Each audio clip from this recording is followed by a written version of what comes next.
Hello and welcome to the podcast by Literature Times. Today we have Mr. Joseph Thomas. Sir, I would love to introduce yourself to us in very brief.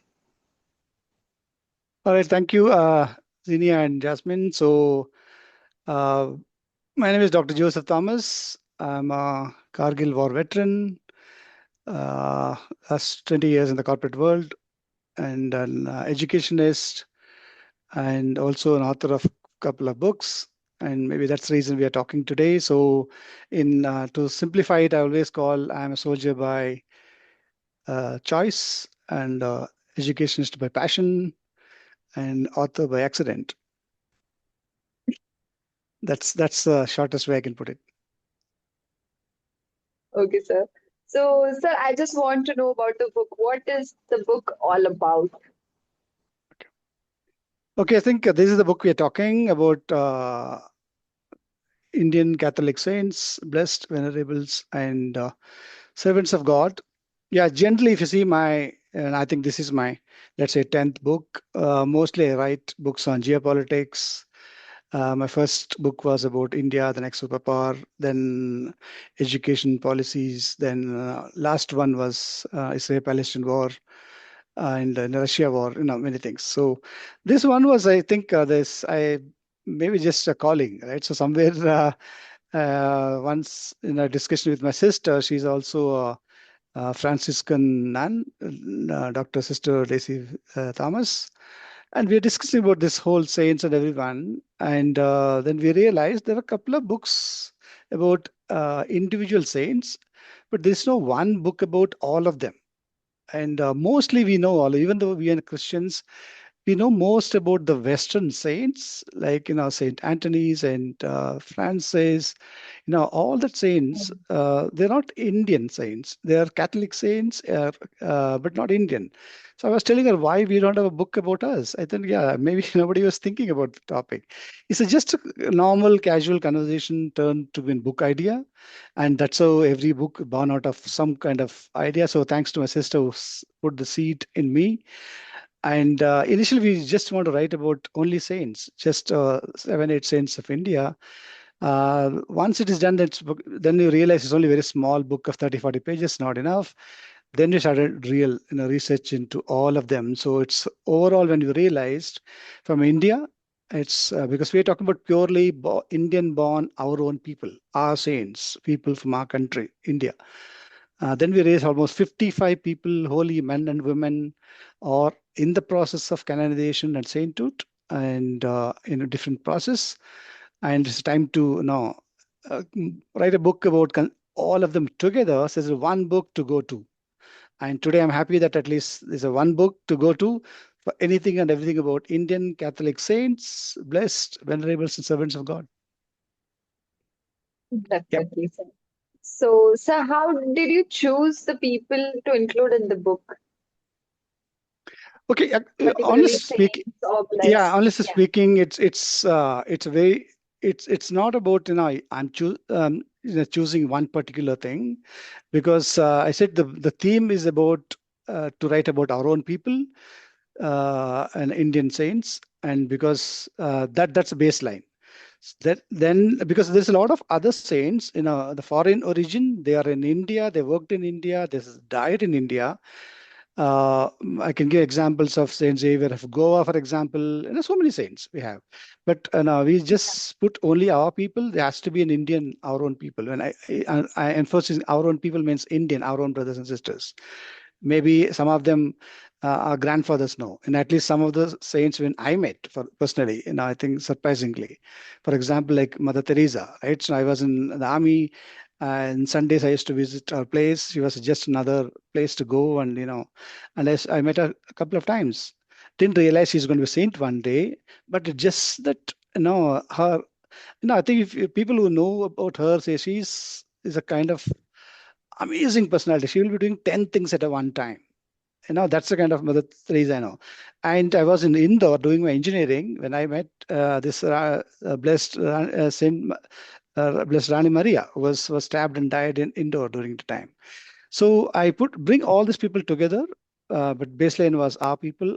Indian has to be Indian born, and and they will be saint one day. There are currently around 8 saints, then 2 blessed, then 10 venerable, then 35 servants of God.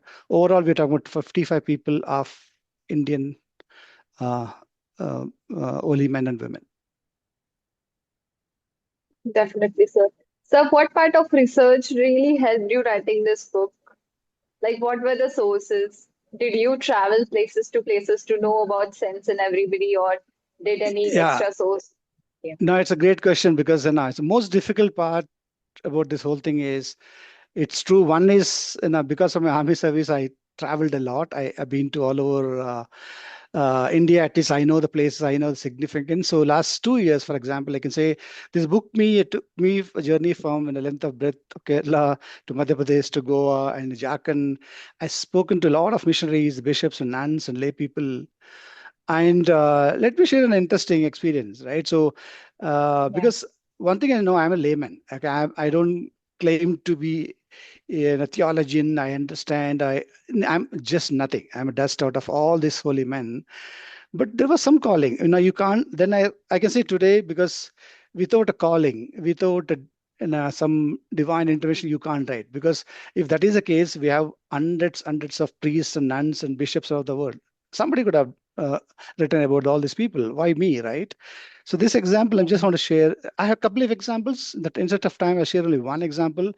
Once I was visiting Saint Alphonsa is a first women saint from India, is in Kerala. Happens to be my sister also from the same congregation of FCC.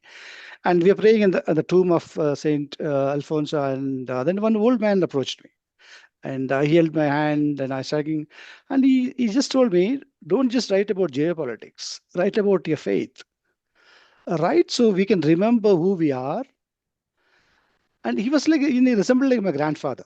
For example, my grandfather had thick hair. He was nice, very charming, and he told him the same thing. And for some reason, I got distracted. I told, okay, some old man is giving some gyan. Okay, all right. I said yes to him.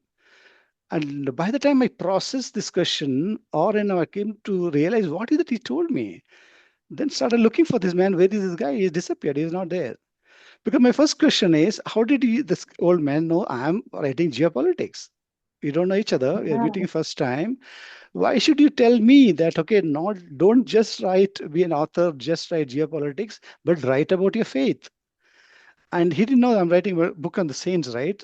So when I put together, I think this is 1 plus 1. There's something.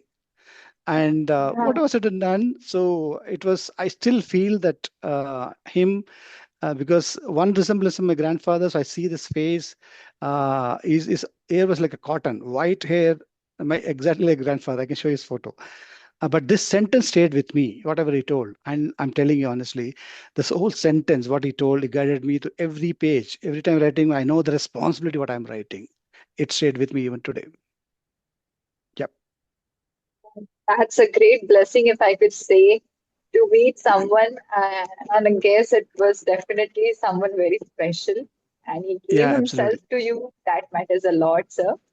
Absolutely. And yeah, sir, I just want to ask, were there any stories that inspire you or surprise you from that 55 holy men's or women's stories that you wrote?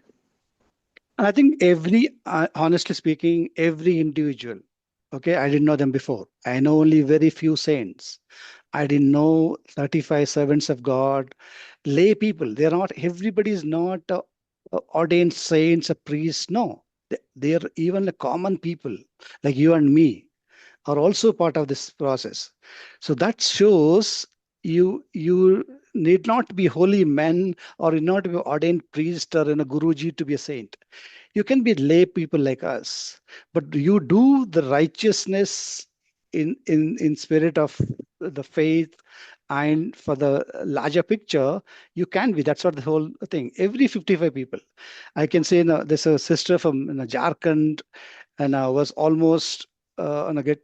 It was like a child marriage, right? So the last day, and how she disappeared from that wedding, and she how and some of the stories when you read each time you research, hardly any stories. you didn't feel that emotion and you didn't cry. Many of the stories, right? People know that. For example, our first saint was, I didn't know our first saint was Saint no, Garcia. He was actually born in Maharashtra, right? Portuguese parent, but in Maharashtrian mother. And he was sent to mission in Japan on 15th century, 1571.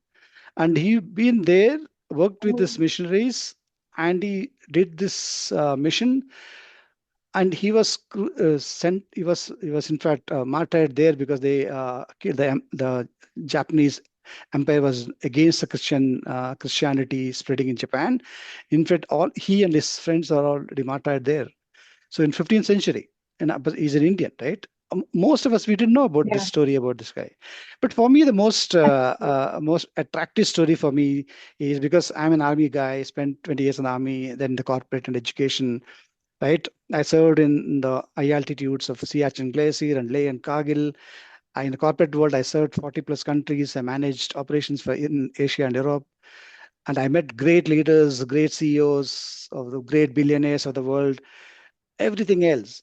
But the one story which stayed with me throughout is simple, a quiet devotion and sacrifice, of humility, of unwavering faith. It's the story of Saint Kuriakos Elias Chavra from CMI.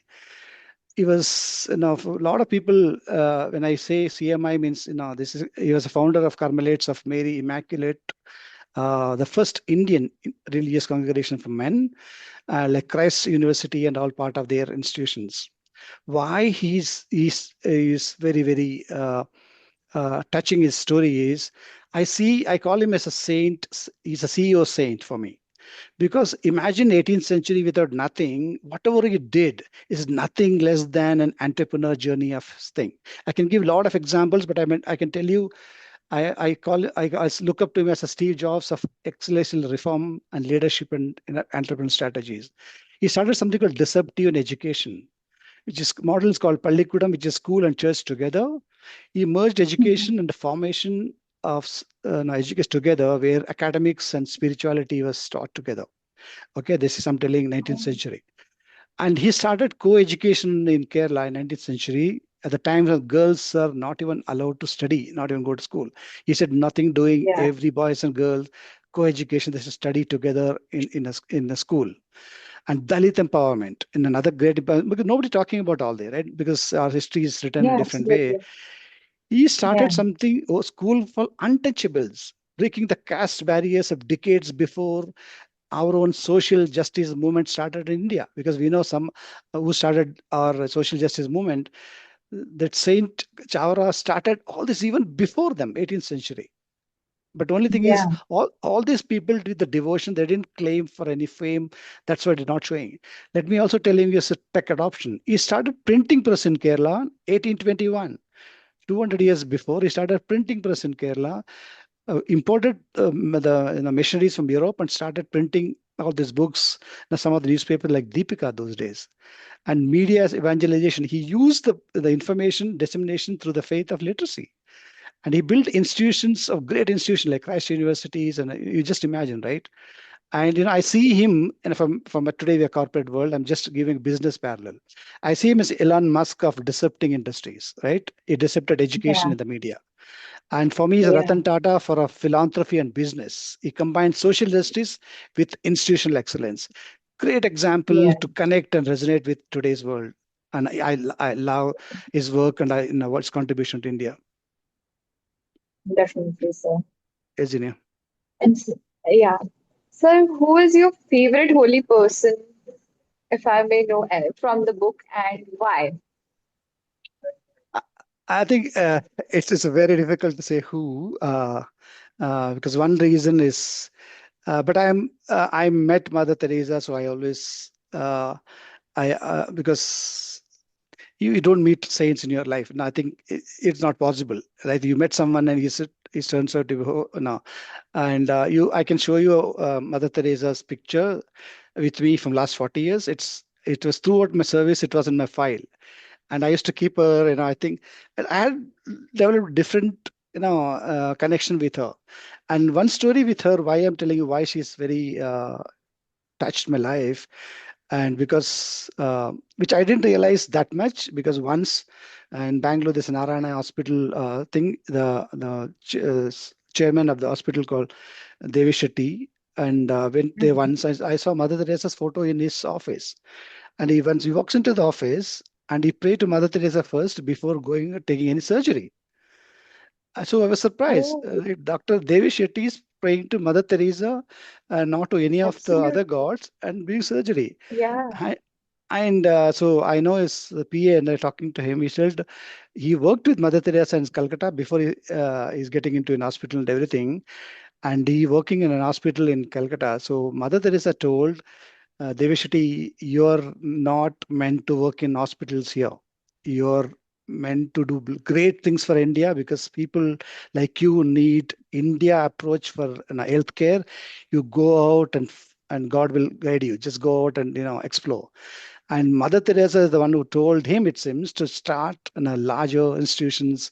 And now you see, after a couple of years, US President Barack Obama is referring about Narayan Hospital. You can do $1,000 operation where it costs 100,000 in the US.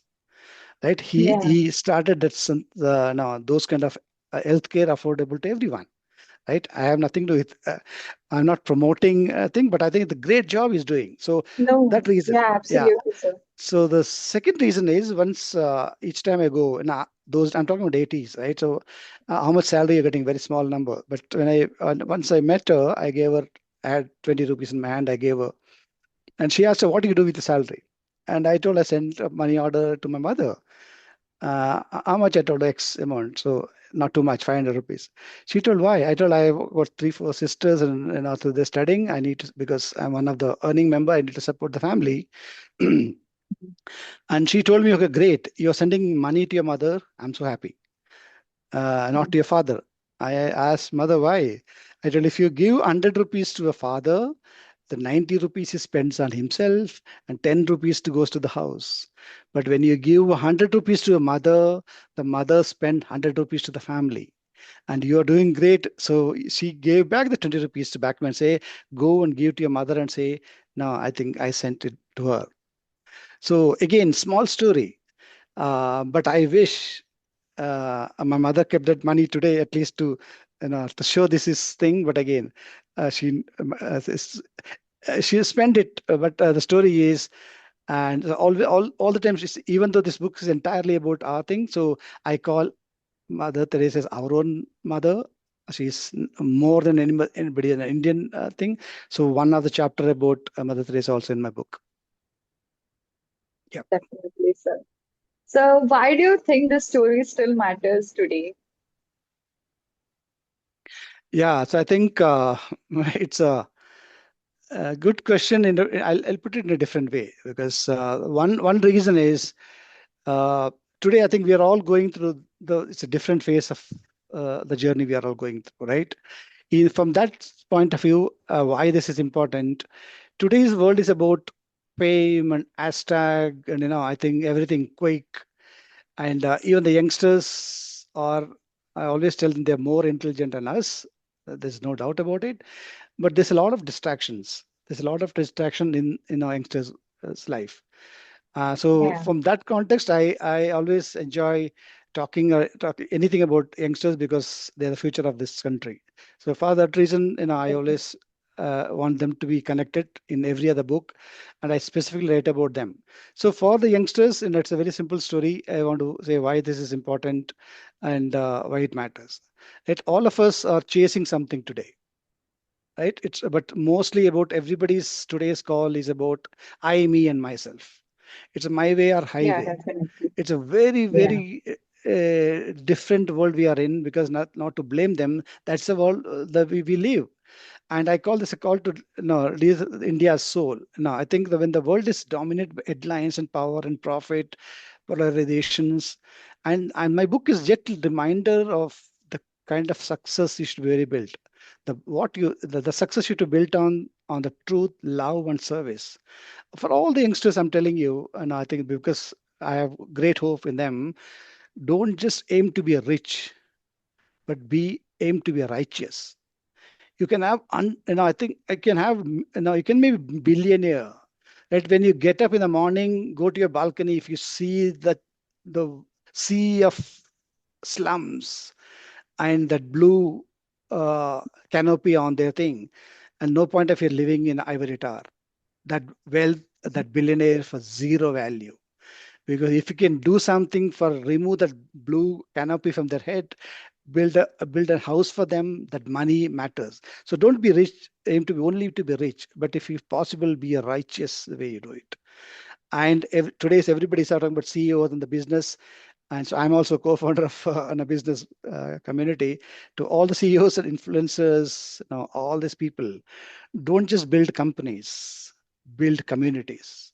When you build communities, everything happens around ecosystem. But if you just focus on companies, you don't focus on people around, ecosystem around, don't care about this planet Earth and sustainability, that is not going to do anything. And for all of us, and I think all are Indians, my point is to rediscover the soul of a country through the lives of this who gave everything but never asked for anything. All these people did everything. They built institutions, Definitely, hospitals, sir. and everything, never asked anything in return. They did. Some of them even know, okay, they are going to shoot you and kill you. They did happily in the Yeah, faith, absolutely, sir. didn't ask any questions. That's the thing you should be building, and that's India we all should be proud of to see. Yeah. Definitely, sir. Sir, how is Indian culture shown in the life of the holy people? I think it's a good question because our for us, India is a rich from and anything talk about India, it's about India's rich heritage and culture Yeah. and traditions. And for that, so the same reasons, if you really recall from Indian context, I want to give, I think what really happens. Mm. But one is Vasudeva Kutumbakam we are talking today. It's all universal thing, right? And all these people, when they did, you understand, not even one saint or any of these holy men did anything for that one particular community. Because when for example, why Mother Teresa decided to stay back in India. She was working as a teacher. She Mhm. was supposed to go to Ireland back. She had a Mhm. easy and nice life. But what kept her back in India is India's culture. She told this place is the most I need my service because I can do a lot of things here. Because that's the realization she did. Because she realized my service is more better in this place than in some what you call rich countries or whatever. And because it's about its spirituality and diversity and deeply by the figures of, and I think our journey in local and traditional customs, the Indian custom, for example, and I think from a lot of general public to understand, the saint's life is nothing but a embrace sannyasa. Sannyasa is nothing but renunciation and embodied in ahimsa. Ahimsa is what we call a non-violence, and express the faith through the distinctly Indian form of prayer and service. All they did is just service to others and without any expectations. Because just imagine, somebody was asking about, I think I told if you want to really know, because not particular one saint, anyone else, remove, and a lot of people think the saints and Christianity is something to do with the colonial period or in a British. No, Christianity started here 2000 years back, and the Britishers in India 200 years back. So colonial Yeah. British have nothing to do with Christianity in India. Number one. Number two, if British were here for 200 years, even after 200 years of rule, I think we are still have only 3%, less than 3% Christians in India. So the people who were talking about, this conversions and all that nonsense, British could have converted 50% of India into Christianity if they want. Nobody was there to stop them. If the 3%, Definitely. because these people are didn't focus on conversion, the people on humanity, give what we didn't have, education. Okay, start schools, then huge population, no medical facilities, healthcare. Remove the saints and Christianity from India, and just imagine where we are. We will be worse than Nigeria or Africa today. thanks to these missionaries and their selfless service, India enjoying this job and English and school and everything, people like them, their contribution. Their contribution. I'm talking not talking about Christianity per se, from this missionaries' contribution for in modern India, and I think huge. You can't even imagine India without their service in India. Definitely, sir. So, Yeah. sir, how you think young people can connect to the stories? Easiest thing, and I'm an author. I'm not a good salesperson, but I can tell the best way to do is order my book and you read my book. And it's not Amazon. It's published by ATC Publications. So there's a website called Gift, Joy of Gifting. The Joy of Gifting. You can order my book. Okay, that's my sales pitch. And one place you can read about all these people. Okay, that's number one. But for beginners, for any commoner, anyone else, I think this book is not a religious book. Somebody asked me this in the thing. No, it's not a religious book. It's about the leadership and sacrifice and contribution of this holy man and for India.